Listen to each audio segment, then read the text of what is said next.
What's happening to me? Oh, hey!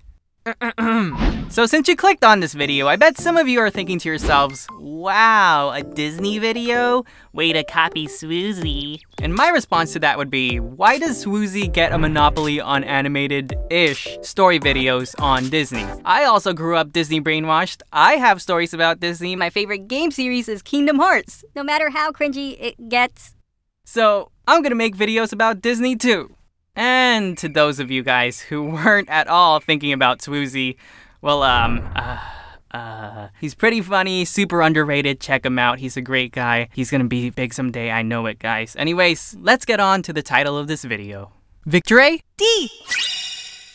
So me growing up Disney brainwashed wasn't a joke. In fact, all of us siblings grew up Disney brainwashed. We watched most, if not all, of the animated classic movies, a lot of the not so well written TV shows and TV movies, High School Musical, and knew and sang a lot of the songs featured in the movies, like I can show you the world, pa-dum-bum, Arendelles in deep, deep, deep, deep snow, or oh, at least out loud, I won't say I'm in love.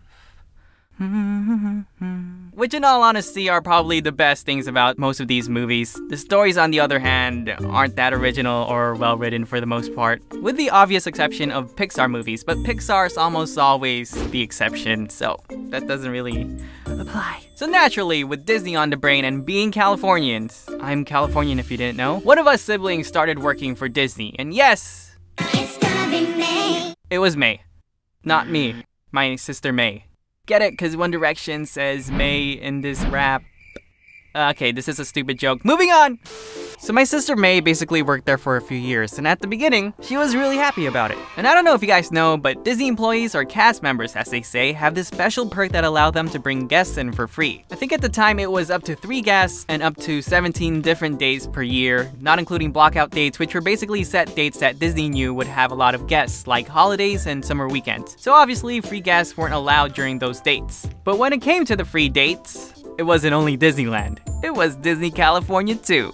So you know, 3 other siblings, 3 guests, match made in heaven. We up in it, yo. Indiana Jones? Yes. Chimichangas? Hell yeah. Fantasmic? You know it. World of Color? Oh, yes. So for the most part, the job seemed pretty dope. Too bad May quit to go on vacation to Philippines one year. Disneyland had weird rules about taking extended vacations, aka you can't take them ever. Thanks, Disney. But that's okay, I thought. I'll probably work there someday anyways. Whatever. So a few years later, a certain underrated YouTuber uploaded an iconic video about the downsides of working for Disney World in Florida. You may have heard of it. It may have been the progenitor of all these animated storytelling channels you know and love. And I don't know why, but hearing Swoozie's awful stories inspired me even more to go for a job at Disneyland. Probably because of the Disney brainwashed brain. So fast forward even more. While looking for a part-time job in college, cause broke college student stereotypes are real, duh, I remember the Disney College Program, which was just a Disney recruitment program for college students. If you had decent grades, you could apply for it, which I did, ish. Thanks for the opening. And from what I've heard from my sister, once you get in, you go through orientation, they train you for a few weeks or so as a part-timer, and then you get a graduation ceremony, which is basically a congratulations, you're in ceremony. And then after that, you can either stay part-time or work full-time as a Disneyland cast member. Having all of this insider information, I was pretty excited to apply, so I did. I looked up Disney careers online, found a website, and after spending way too long looking for the right page, I don't know why college and job sites do this, they make it extra hard to find what you're looking for. I'm triggered. Anyways, I eventually find the right page, and I'm prompted to complete this written interview questionnaire as sort of a part 1 of a 2-step interview. So I start filling it out, and for the most part, it's pretty straightforward. The questions are just about you, your work habits, and your personality type. For example, how well you work with others, how well you work when left alone, etc. But around a third of the way through the written interview, I noticed something weird. The questions are repeating, but with slight variations. Oh, well that's weird. So let me tell you a little secret, kids. Those repeating questions are intentional. I even remember applying for a job at Target later on and taking a very similar quiz. And I've talked about this with May, and we've deduced it's probably because of two things. One, the company wants to see if you're the right fit for their brand and they're really making sure. And two, they want to see if your beliefs and opinions are consistent. AKA, you aren't a big, fat liar. My guess is a lot of people probably filled the questionnaire out thinking they just have to answer how the company wants them to answer, but if you do it that way, you might forget what you previously answered on a similar question. I think it's a good way of weeding out the basic people pretending to care and batting their eyes for the camera, and in addition, you also had to complete the questionnaire within an hour or something like that, and it was pretty long, so it was kinda strict. Regardless, I finish it, and lo and behold, viktorayy wasn't a liar. viktorayy was a good boy. viktorayy was a Disney Disney friendly person, and so I passed the first part with flying colors. I was then sent an email to look out for a phone call interview from this time to this time on this day. May told me that if I passed this interview, part 2, I was in. So this was it, the crucial moment. And well, folks, as you know from the title, this is where it starts to fall apart. So I know this video is riddled with backstory, but I think there's one more detail you should know about me. Around this time, I considered myself a chameleon-trovert, a chameleon-introvert, which basically meant to me that I was an introvert, but I could be an extrovert at times depending on the situation. I now know there's such a thing as an ambivert, the actual term of being around half of each, which I firmly am. So the main takeaway from this is my mood, my personality, and my energy can be heavily affected by the situation or other people I'm interacting with. Not to mention, this was only my second job interview ever. So the day comes and I get a phone call around 9 AM. I've been awake for a few hours, eagerly anticipating it all, and answer. I'm greeted by a lady who talks a lot like this. Very dry and seemingly not wanting to be there. She asks me the standard questions, how are you, what made you interested in working for Disneyland, etc., but all in that exact same tone. So under normal circumstances, as I understand it, an ambivert can balance someone out, being louder and more outgoing when their company is quiet, or quieter when the opposite is more talkative. That is, when they're in a comfortable situation or around people they know. This lady was not a comfortable situation or a peep I knew. So for some reason, my nerves got to me, as they almost always do, and my subconscious brain told me to emulate her. Why? Asked my subconscious brain. I don't know. So this is basically how it went down. It's gonna be a little exaggerated because it's hard to replicate actual nerves when I'm not nervous. I don't know if you tried. It's hard. I'm not an actor. Good morning.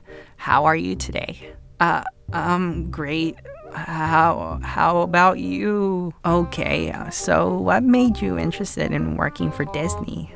Well, I grew up with Disney for my whole life, and it would be a great opportunity to work for a company that I love and am passionate about.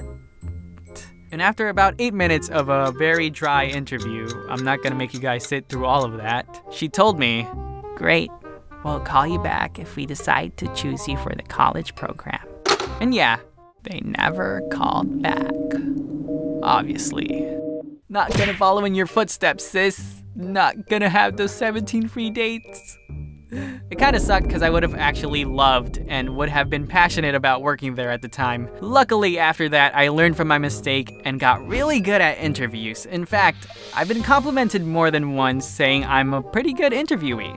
Though those employers that complimented me never hired me because I had no experience. But hey, that's how life works, I guess. So my one takeaway from all of this is if you're gonna apply for a company you like, maybe practice interviewing for jobs you don't care about getting, so when that job you do want comes up, you nail the interview.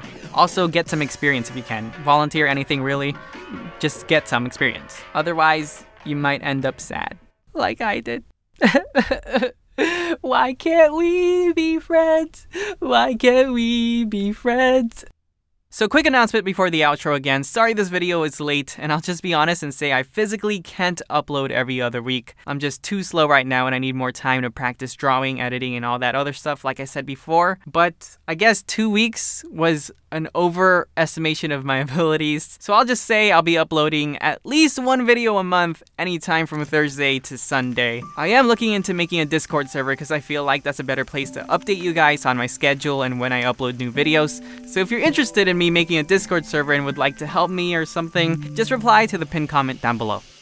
Hey, thanks for watching the video. So I've been getting these types of kind comments for quite a while now, asking me why my channel is so small, why I barely have any subs or views, etc. And while I'm very grateful for all the support recently, thank you, I think there's so much potential here, so allow me to be egotistical for just a second. If you want to help me out, share this video with anyone you know interested in working for Disneyland, Disney World, Disney in general, or just a Disney brainwash, a Disney lover like myself, or interested in hearing stories about Disney stuff. I really believe in this video. It's one of those videos that make you smile when you write it and make it, so who knows, maybe this will take the channel somewhere. A guy can dream. When you wish upon a star. Alright, shameless plug out of the way. Lastly, I know I'm asking a lot of you guys, but make sure to check out Swoozy. Such an underrated dude. Could be famous one day, you guys never know. So yeah, check him out. Thanks, and until next time, bye!